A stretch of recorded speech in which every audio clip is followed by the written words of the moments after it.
Hello, I'm Chris Connor from Life Science Marketing Radio, and I'm speaking with David Butler, the VP of Corporate Quality at Resolian. Today, we're going to talk about Resolian's approach to harmonization. David, welcome. Thank you very much. Good to be here. So, Resolian has brought together 4 labs on 4 continents and now have the task of delivering a unified, consistent experience for your customers. Let's start with the nuts and bolts. In terms of protocols, and documentation, how have those been harmonized? Sure. I think 3 elements to this. First of all, obviously, it's kind of a daunting task. So the first thing we did was split it up into what you might call sort of bite-sized pieces. We split it up both into tiers of what we thought were the most important SOPs, documents. We also split things up into small teams so that any particular team was just working on maybe just 1 or 2 SOPs, rather than trying to take. It never felt, I hope, that everyone was trying to rewrite everything at the same time. So we started off with about 15 of our most critical SOPs, kind of like how do we validate a method, how do we analyze samples, how do we audit and make sure the data is accurate? The real sort of absolutely critical ones first. Managed to get through those and finish those earlier this year. We're now working through what we call tier 2, which are kind of the next level of supporting SOPs. Things like the equipment and the labs, managing samples, more of the quality management systems, like investigations and things like that. But again, just working through those, each SOP, each document, or maybe in sometimes a couple of documents, split into a group of experts just focused on those. Secondly, we also wanted very much, this was really important to us, to make sure that we weren't just harmonizing SOPs, but also we were taking the opportunity to try and simplify and make the SOPs as practical and useful at the same time. SOPs, I think, have a habit of kind of growing over time, almost organically. Things get added and bits. Something happens, so someone thinks it would be a good idea to add something to the SOP. And so in some cases, I think it felt like we were kind of pruning away 10 or 15 years of growth to get our SOPs back to something manageable, controllable, and practical, and easy to follow. And lastly, we weren't just harmonizing the SOPs, but every site that we had previously had its own system for actually distributing and sharing and managing SOPs. So we also started by harmonizing our SOP, our document management platform, so that we were all using the same platform, we're all the same formats, the same templates. We can all see each other's SOPs, etc., which I think is going forward is an essential element as well. So it's not just the content, but it's actually the system that's harmonized as well. I hadn't thought about, it makes sense that an SOP can grow over time. And then when you say we're going to bring 4 of these together, you can imagine a harmonization team would be tempted to say, let's take the best parts of all of these and add them all. Yeah, absolutely.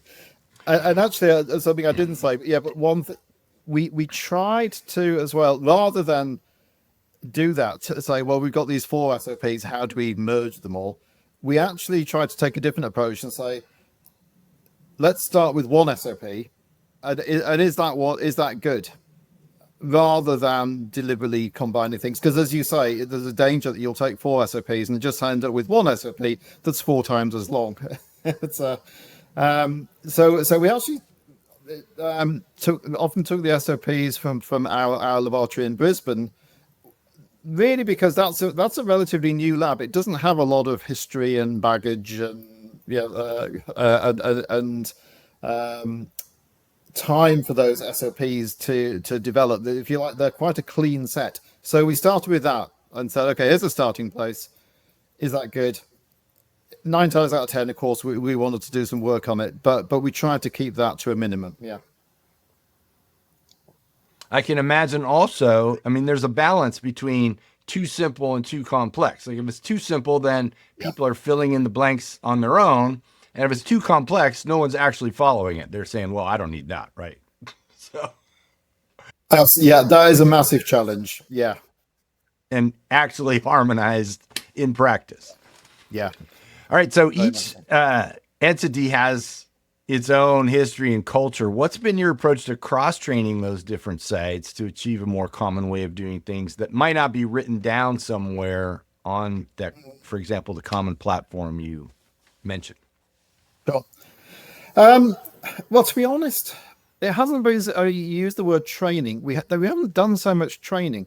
I think it's been much more just very practical and getting on with it. Almost just kind of like trying to live it.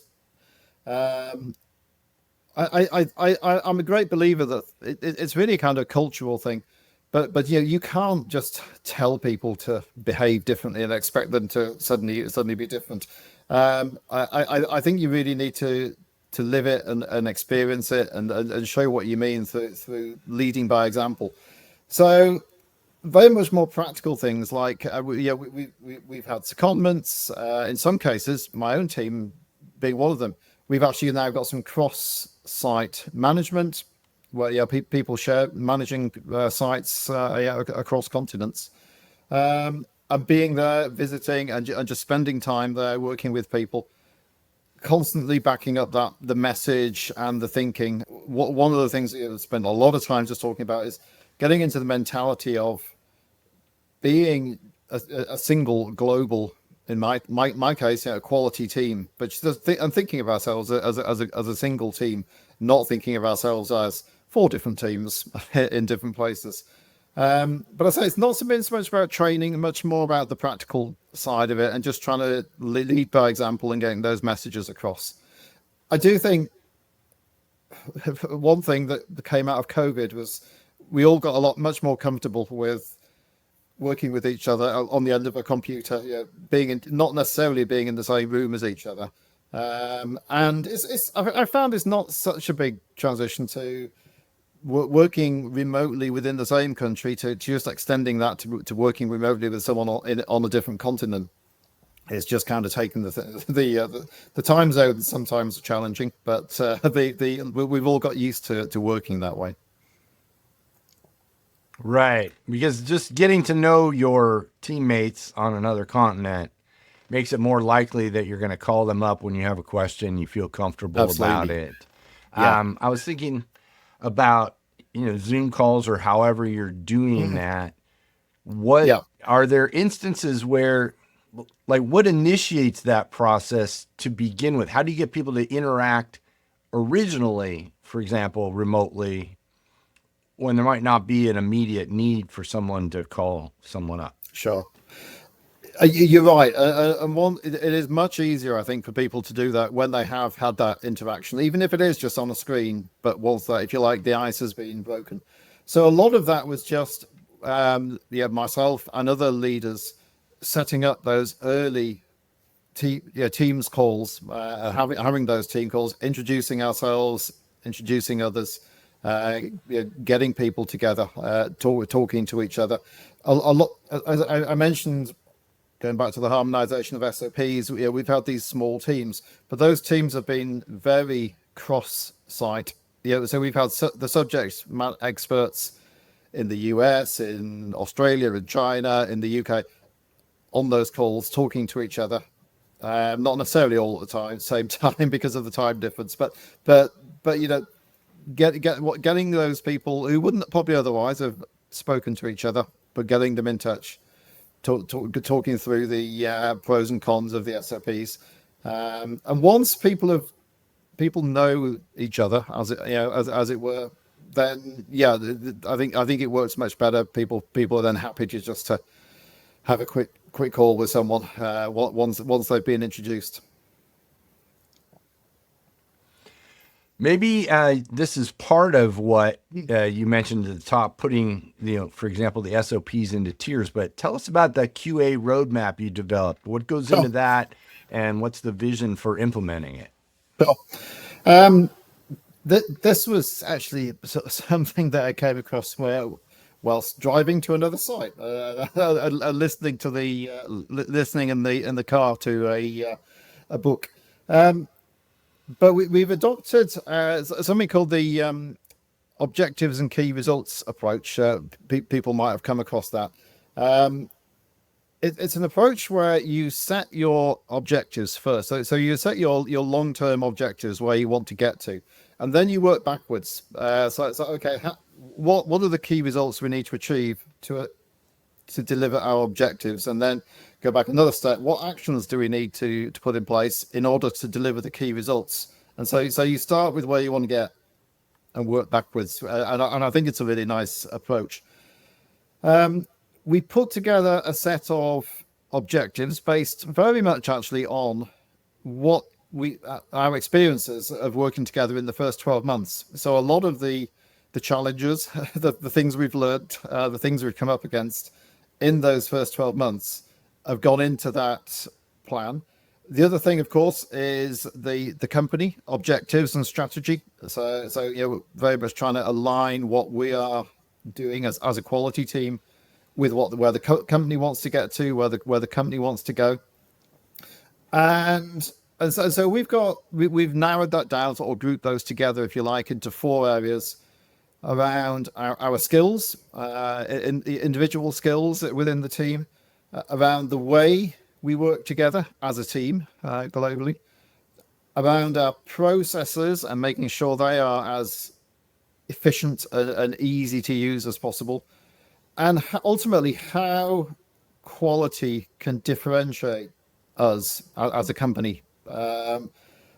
We all need to work to the regulations, and we all have a baseline that we have to achieve. But how can we go beyond that, and how can we use quality to differentiate us from other companies? Those are kind of the very high level objectives. I'll say we've been through an exercise turning those into key results, and right now we are refining then the actions that go into that. So that's basically what we're doing. There's a lot of work still to do, but it's, again, and this is completely global. This is very much as a global team. We got all our sites inputting their ideas into this, and I think it gives us a good structure of where to go now. And of course, then it goes the other way. Having got those established, that then drives your annual, your personal goals, your personal team objectives, etc. So the whole thing hopefully ties together. Can you say more about going beyond, the quality requirements to differentiate yourself? Of course, there's the regulatory level of meeting certain standards, but what kinds of things do you think about to do what you're talking about, and going beyond and really being noticeably different in the eyes of your customers? Sure. I think one of the themes that's quite strong in there is how we use quality, or how we implement quality in a much more sort of intelligent way. We refer to concepts like informed compliance, creative compliance, and a hot topic at the moment, as we talk here, that everyone in the industry is talking about risk-based approaches. It's about how we apply quality, or how we achieve quality, not simply through a sort of blind X, Y, Z, or almost like a checklist approach, but thinking about it and understanding what we're trying to do, where we're trying to go, making sort of intelligent decisions based on understanding and risk and things like that. Those are the sort of themes which hopefully ultimately for our clients, for our customers, means they get a much more tailored service to their needs, where and to the risks that might be present, and ultimately, I suppose, better value for money, because we're using our resources better, to more in a more targeted and intelligent way. Right. Well, let's dive into that. So talk about the concept of informed compliance. What is that? Why is it important? Sure. So it's not a new concept that the way people behave, or the way people go about their work, is as much about the environment that they're in as it is about what they know. Psychologists refer to this as the knowing doing gap. I know what I should do, but what I actually do might not necessarily be what I know.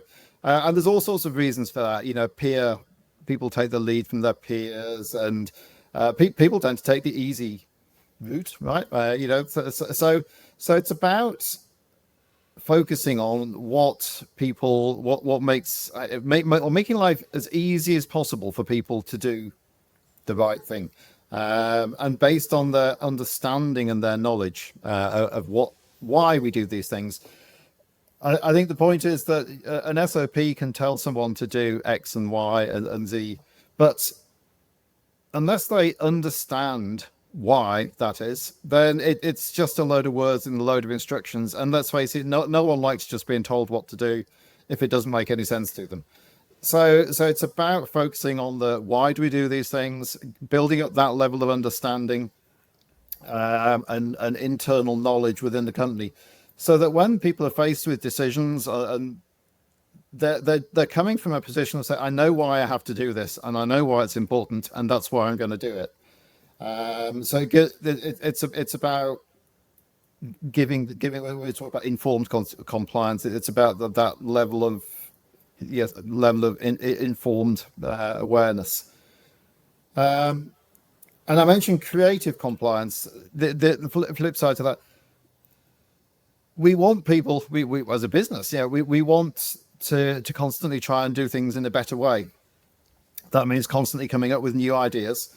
And that means a level of creativity. And I'm very well aware that working in QA and telling people to follow SOPs isn't necessarily the natural bedfellow of creativity. But the point is, if we're not creative and we don't find better ways of doing things, then we will never improve by definition. We'll still be following the same SOP in 10 years' time, 20 years' time. And quality to me isn't about just always doing the same thing. Quality is about constantly trying to do things better. That requires a level of creativity. And again, the informed compliance idea gives people, I think the understanding and the knowledge to be able to make smart improvements, be able to think through, is this a good idea? Why might this work? It gives people the knowledge to be able to make those improvements. So I think that those two aspects of it, as I say, this is kind of like where hopefully we can try and take quality up a level. So it's not just following an SOP; it's actually thinking about what we're doing and actually doing things better. Right. That understanding at the informed compliance level allows you to be creative because you understand the intent of the regulation. Yeah. And how can we solve this problem in another way that meets the requirements? Yeah, exactly. I mean, I could be creative by just deciding I'm not going to do half of these things, but that's if that's not coming from an informed position, then likely I'll just make a mess of it. So yeah, so it's giving people the understanding that allows them to make some smart decisions. Sorry, I was just going to say, if they don't know, encouraging them to challenge and ask. I mean, if I always say that if someone doesn't know why we do something, then challenge us and ask, why do we do it like this? Because to me, there's two possibilities. One is that I can give them a good reason why we do it this way, and then hopefully they've learned something. Or I can't give them a good reason why we do it this way, in which case probably I can learn something, or we could do something better. Either way, we come out benefiting. So I think proactively encouraging people to challenge and ask questions, or why do we do it like this? I think ultimately always leads to something positive.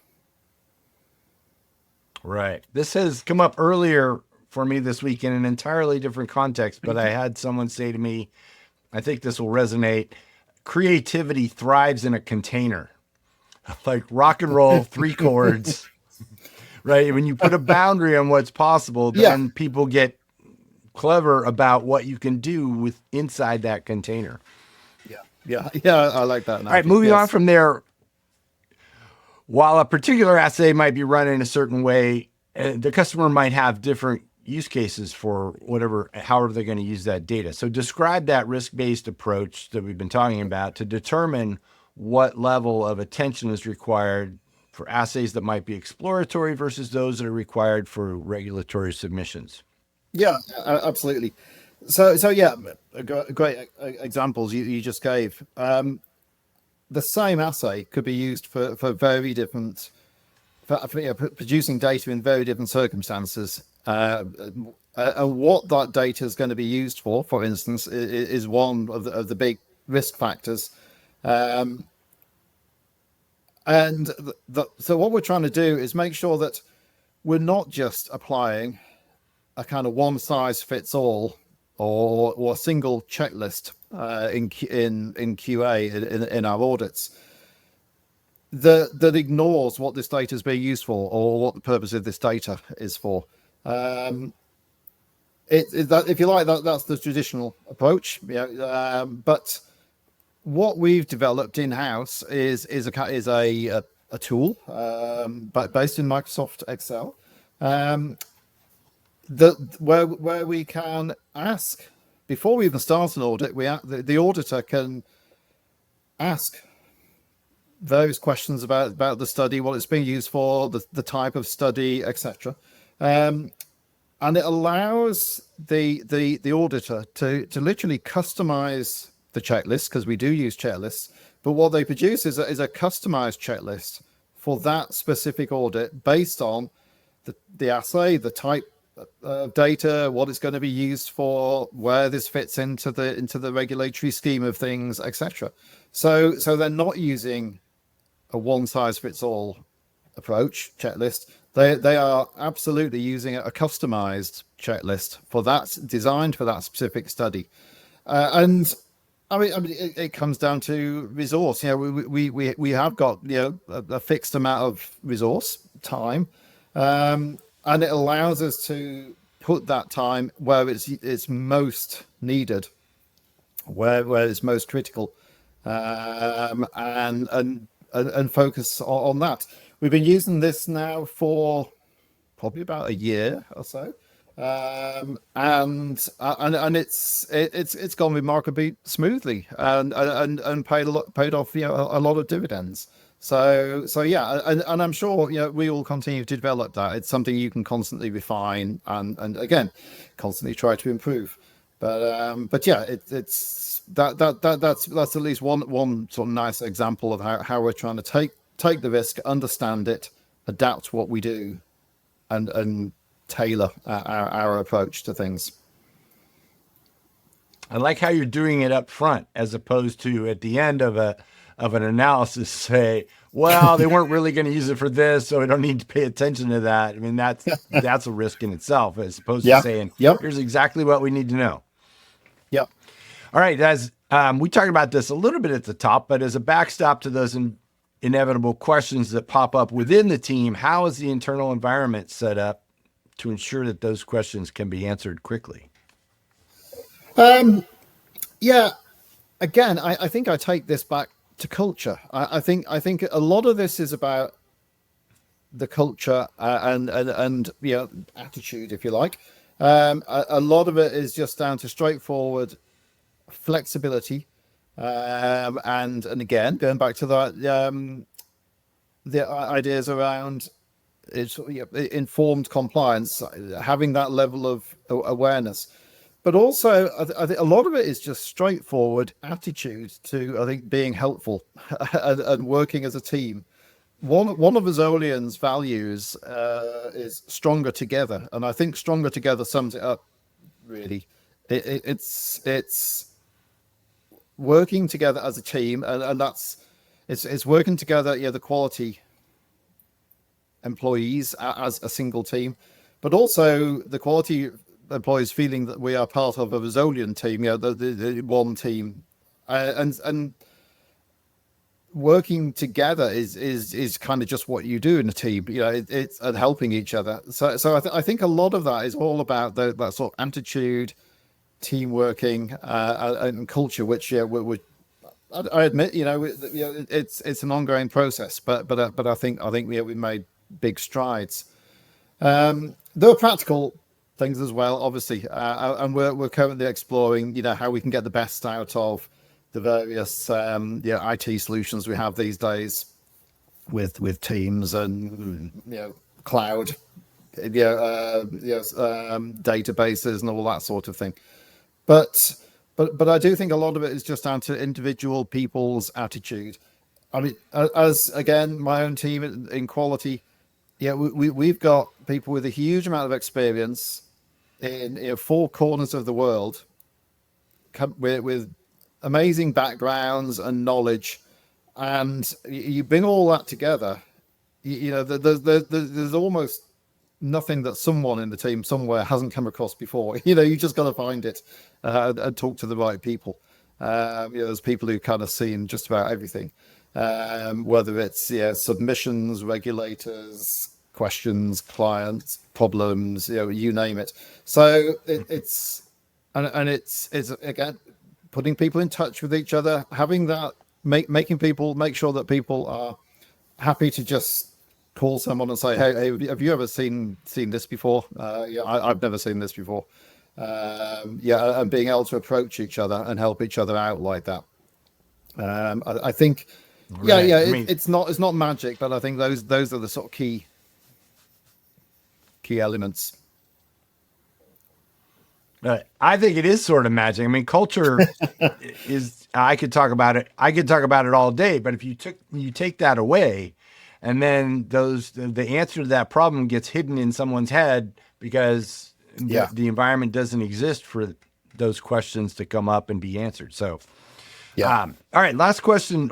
One advantage of your global footprint is added flexibility. So, I'm curious about what kind of help occurs to deal with peaks in workflow. How do you manage to spread the load between sites? Because that can't come up at the last minute like we're busy today. You have to be able to think ahead for that. No, although there are always last minute things, but no, that's right. And to be fair, this is something we're really just beginning to get the benefits of. I think one thing we found is that almost a prerequisite for being able to do that effectively is getting those processes harmonized first. It's very difficult to help each other out if, I don't know, let's say Brisbane have got a completely way of doing things to the UK, then it's hard for them to help out. They're not used to doing it that way, or vice versa. So it's almost like the next natural step of having harmonized the way we do things. That then facilitates us helping each other out because we're used to working in the same ways anyway. There are also some big practical issues. It's difficult, obviously, if I've got a load of paperwork on my desk here in the UK, it's difficult for someone in the USA to take a look at that. Without me spending a long time next to the scanner. But so there are some practical considerations. We're working on those, and as we move more and more things electronically, that becomes a lot easier. But a couple of examples that we are already working on. For instance, in my team, the auditing of computerized system validation information. That within Resolian, that's all electronic already. Everything is electronic, so that can be put in a folder. We've already harmonized those procedures. So literally anyone in the world, in theory, could pick that up and audit that. No, any member of the QA team could pick that up and audit that. Another good example is supplier assessment, vendor assessment. Again, that could be done. It doesn't really matter where in the world you are. At least to do the paper assessment, the desktop assessment.